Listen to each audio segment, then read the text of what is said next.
자, 오늘은 자유에 대한 얘기를 할 거예요. 이 자유가 사실 종이 한 장 차이로 방치랑 차이가 있거든요. 그래서 많은 분들이 이게 자유인가? 이게 방치인가? 내가 그냥 이렇게 두면 이게 방치 같은데? 또는 이렇게 두면 자유 같은데? 이런 여러 가지 이유들을 얘기를 하세요. 근데 이거를 제가 꾸준히 많이 들어보거든요. 왜냐하면 저는 발도르프 교육도 굉장히 깊게 공부했고, 프레벨 교육도 굉장히 깊게 공부했고, 마지막 몬테소리를 마지막에 공부를 했단 말이죠. 여러 가지 다른 교육들이 가지는 자유에 대한 개념이 좀 다를 수 있어요. 그래서 발도르프 프레벨에 대한 자유를 얘기할 때와 몬테소리 교육의 자유를 얘기할 때는 굉장히 좀 다릅니다. 이 몬테소리 교육은 교구만 봐도 300여 개가 넘어요. 그리고 발도르프 교구를 보면 교구를 거의 만들지 않았어요. 이것만 봐도 얼마만큼 세밀한 디테일의 차이가 있는지를 보실 수 있겠죠.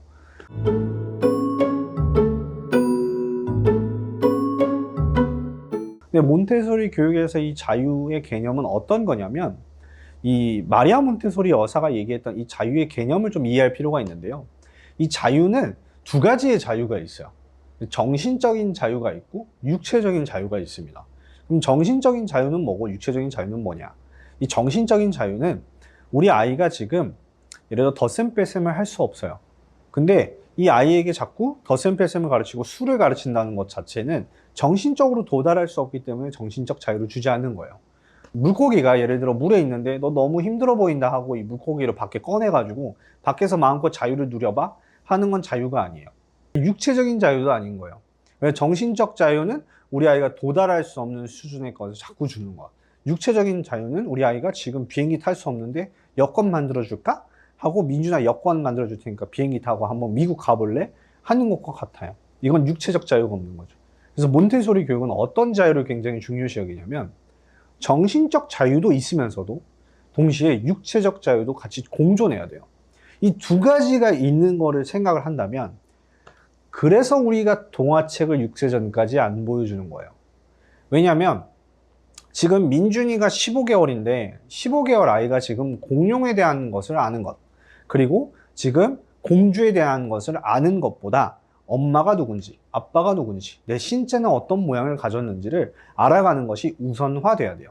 근데 우리는 정신적 자유를 주지 않으려고 자꾸 동화책에 허상과 허구를 아이에게 들려주고 그게 실제 존재하는 일이다라는 것을 설명하게 되죠. 이런 것들은 아이가 정신적으로 자유가 없을 수밖에 없어요. 그리고 육체적으로 자유가 없는 것들은 뭐가 있냐면 정말 놀라운 사실은 10개월, 15개월이지만 이 아이에게 도달할 수 없는 몬테소리 교구들이 너무 많다는 거예요. 그리고 그 외에 장난감들도 우리 아이가 지금 육체적으로 할 수 없는 것들이 많아요. 마치 걷기 시작한, 그러니까 뭔가 잡고 일어나서 겨우겨우 걸으려고 하는 9개월 아이한테 넌 이제 나중에 마라톤 선수가 될 거니까 달려보는 연습을 해보자 와 동일하게 환경을 구성해 놓은 거예요. 그러다 보면 어떤 문제가 생기냐면 유아기 때는 모든 것들을 카메라처럼 해서 고착화하기 때문에 그때 했던 잘못했던 습관과 패턴이 교구에 녹아져서 나중에 3세 때, 4세 때 그게 표출되기 시작해요. 그래서 육체적인 자유까지 공존되는, 그래서 우리 아이가 정신적으로도 도달 가능하고 육체적으로 도달 가능한 게 정신과 육체의 자유를 우리가 아이들한테 준다라고 얘기를 하는 거예요. 그래서 몬테소리 교육에서 자유는 굉장히 명확합니다. 그래서 이 자유를 정신과 육체가 명확하게 통일될 수 있게끔 주어지는 게 굉장히 중요하고요.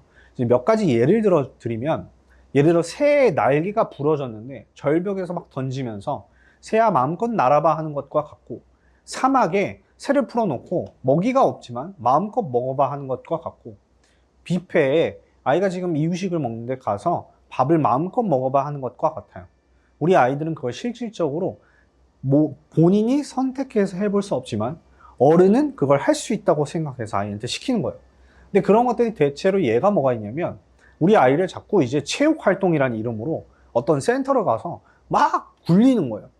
막 그러니까 이제 아이가 그걸 도달할 수 없는데 계속 해보는 거예요. 그러니까 이게 정신적 자유도 준 적이 없고 육체적 자유가 도달되지 않으니까 아이는 자꾸 포기, 실패를 계속 경험하게 되는 거예요.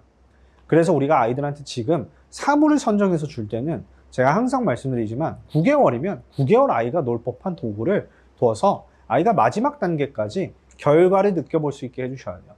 이게 굉장히 중요하고요. 그래서 몬테소리 교육에서의 자유는 정신과 육체의 자유가 있다가 굉장히 중요한 포인트고, 그래서 오늘은 제가 좀 자유라는 내용이 굉장히 길어요. 그래서 자유에 대한 내용을 조금 적어왔는데요. 제가 좀 구체적으로 좀 한번 읽어봐 드릴게요.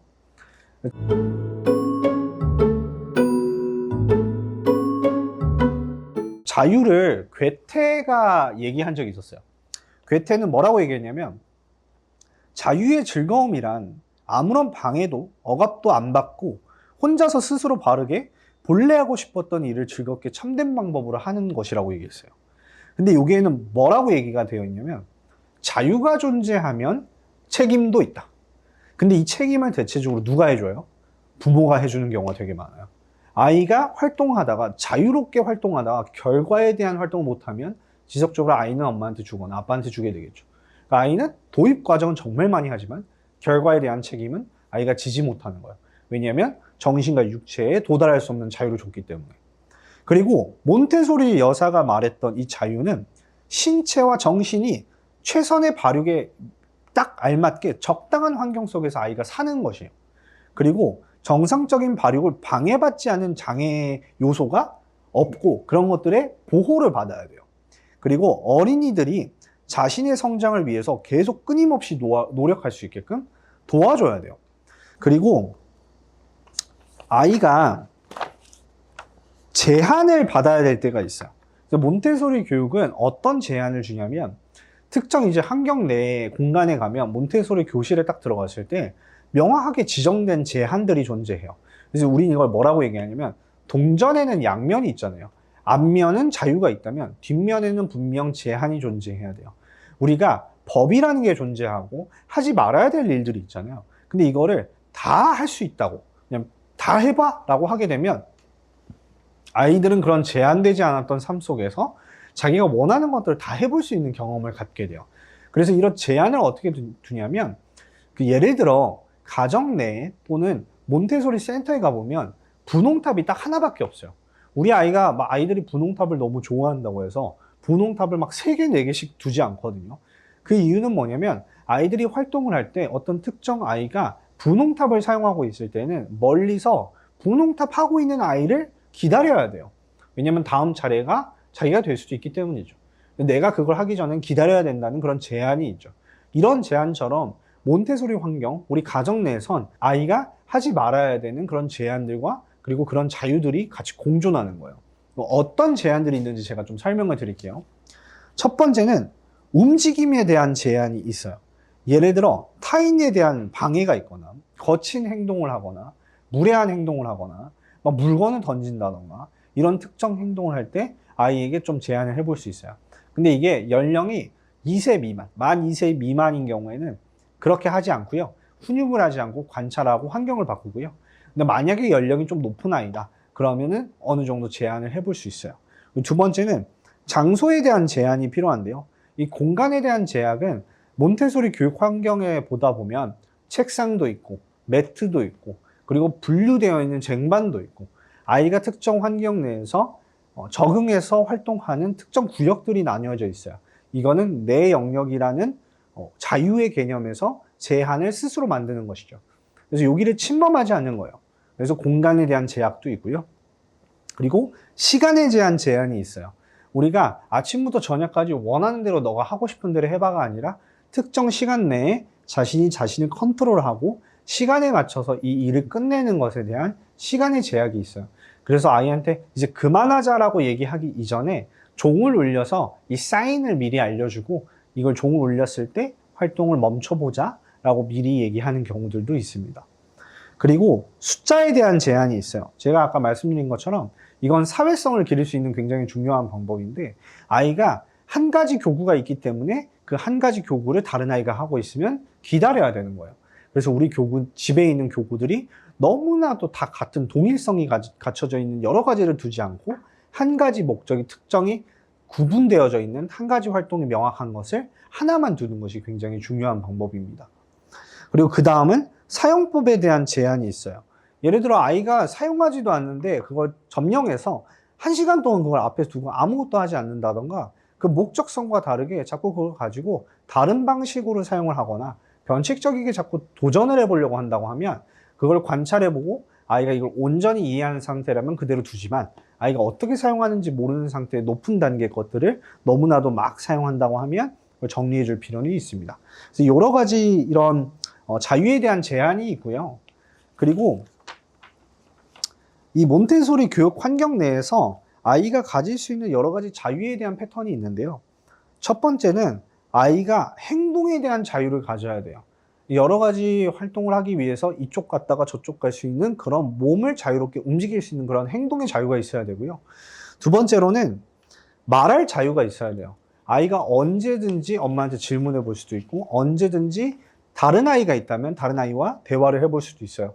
근데 정말 우리나라에서 이 몬테소리 교육이 왜곡되었거나 아니면은 좀 편견을 가지고 보는 경우들이 있는데, 몬테소리 교육은 아이들이 되게 정적이어서 말을 안 하지 않아 라고 생각할 수도 있지만, 여러 아이들이 모여서 게임을 하거나 다양하게 소통을 하거나 언어 활동을 할 때는 밖에 나가서 문화 활동처럼 그냥 이파리를 떼와서 이파리에 대한 이야기를 해본다던가, 동식물에 대한 것을 구체적으로 파악하고 선생님과 의논해 본다던가, 이야기를 선생님과 나눠 본다던가, 이런 대화하는 일들이 굉장히 많이 있어요. 그래서 말할 자유를 꼭 줘야 되고요.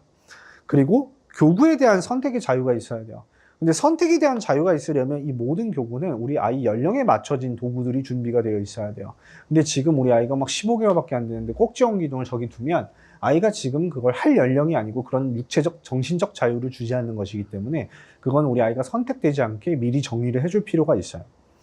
그리고 그 다음엔 반복할 수 있는 자유를 줘야 돼요. 아이가 처음에 시작했으면 그걸 넣고 계속 반복해보고 싶어 한단 말이죠. 근데 우리는 대체적으로 아이가 반복을 하게 되면 그냥 이거를 방해를 하거나 아니면 가져가는 경우들도 있어요. 근데 이거를 방해하거나 가져가지 않고 아이가 진짜 1시간을 하든 30분을 하든 온전히 아이가 거기에 몰두해서 처음과 과정과 끝을 아이가 온전히 끝까지 해볼 수 있게끔 기다려야 돼요. 그리고 그런 일들이 있었을 때 민준아 뭐해? 이거 뭐야? 공이 어때? 라고 해서 아이가 집중하고 있는 집중 요소가 활활 타오르고 있을 때 그걸 절대적으로 깨서는 안 돼요. 그런 집중 시간이 있었을 때 무조건적으로 존중을 해줄 필요가 있습니다. 그리고 언제든지 멈출 자유가 있어요. 아이가 활동을 하다가 교구를 그만하고 싶으면 진짜 언제든지 멈춰도 돼요. 근데 우리나라 교육에서 이게 너무나도 안타까운 왜곡 지점인데, 1시간 수업을 지정해 놨으면 30분 수업을 지정해 놨으면 아이가 그만하고 싶어도 우리는 그 돈을 지불했기 때문에 아이는 그 활동을 무조건적으로 해야 돼요. 사실 이거는 주입식 교육과 다를 게 하나도 없어요. 몬테소리 교육에서 이런 자유 중에 스스로 멈출 수 있는 기회를 주는 이유는 아이가 멈출 수 있는 자기만의 힘을 기를 수 있는, 멈췄기 때문에 다시 시작할 수 있는 힘을 기를 수 있는 굉장히 중요한 요소가 될 수 있어요. 그래서 언제든지 멈출 수 있는 자유를 주셔야 되고요. 그리고 그 다음은 새 교구를 언제든지 제공할 자유가 있어야 돼요. 아이가 어떤 다음 단계를 해보고 싶어요. 예를 들어 분홍탑을 해보고 난 다음 갈색 계단을 해볼 수 있고요. 아니면은 빨간 막대를 해보고 난 다음 길이에 대한 변별을 아이가 해보고 더 구체적인 수에 대한 변별을 해보고 싶어요. 그럼 아이가 막 수에 대한 민감기가 보이면 그 다음 단계로 교사나 엄마가 다음 단계를 제공해줘서 다음을 시도해 볼 수 있는 자유를 주는 거죠.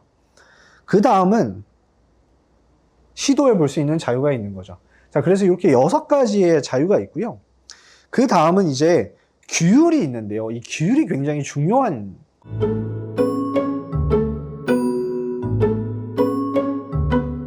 우리가 이걸 절대적으로 잊어서는 안 되는 파트인데, 우리가 밖에 나가면 누구한테도 잘 보이는 사람이 있어요. 그래서 예스맨인 거죠.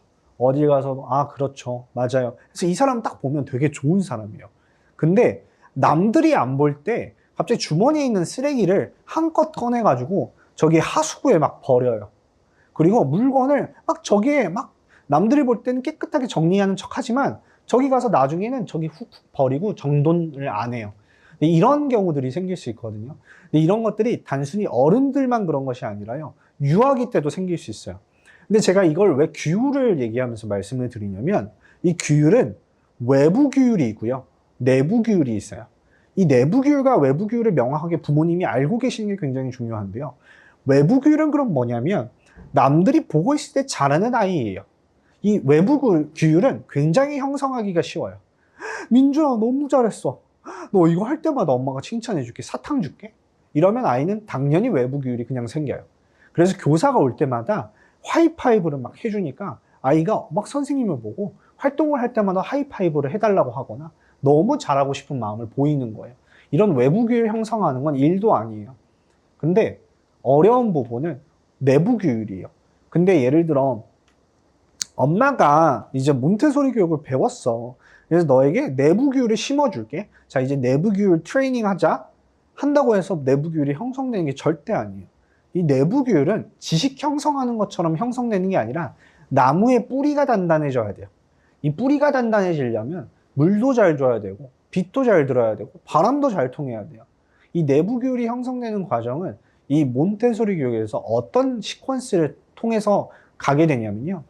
아이가 스스로 선택한 것을 타인의 도움 없이 도입 과정 결과를 명확하게 이뤄낸 상태로 자신이 이뤄낸 것에 자신이 만족하고 기뻐하는 상황에서 모든 게 반복돼야 돼요. 이게 계속 사이클이 돌아야 돼요. 그러면 아이가 내가 이뤄냈구나, 내가 만족하는구나 라는 것이 형성되기 시작하면서 외부 규율은 당연히 있고요. 내부 규율도 생기기 시작하는 거예요. 그래서 제가 항상 말씀드렸던 일탈이 있다면 정상화되는 아이도 있다. 이 정상화되는 아이들이 대부분의 특성이 현실에 대한 애착이 굉장히 강하고요. 굉장히 조심히 사물을 다루고요. 그리고 이 탐욕스럽지가 않아요. 아이가 내 걸 가져가면 그래? 그럼 이거 내가 너한테 빌려줄 테니까 다음에 줘? 라고 하고 그냥 그런 부분에서도 그냥 쿨하게 넘어와요. 이런 아이들은 내부 규율이 굉장히 강한 아이들이에요. 근데 막 뺏기면 내 거야 하면서 막 다시 가져오려고 하고 소유욕이 너무 강하고 그리고 막 게을러가지고 막 아이들이 막 활동하는데 절로 가서 하지마 내가 해봤는데 재미가 없던데 라고 하고 아이들 자꾸 방해하고 이런 아이들이 있어요. 이런 아이들은 외부 규율조차도 아직 형성되기 전인 거죠. 그래서 우리는 외부 규율도 형성하고 내부 규율을 더 깊게 형성하는 과정을 명확하게 이해할 필요가 있어요. 그리고 이제 마지막 단계는 이전에 다뤘던 순종에 대한 내용인데요. 이 순종은 사실 세 가지의 순종의 형태가 있어요.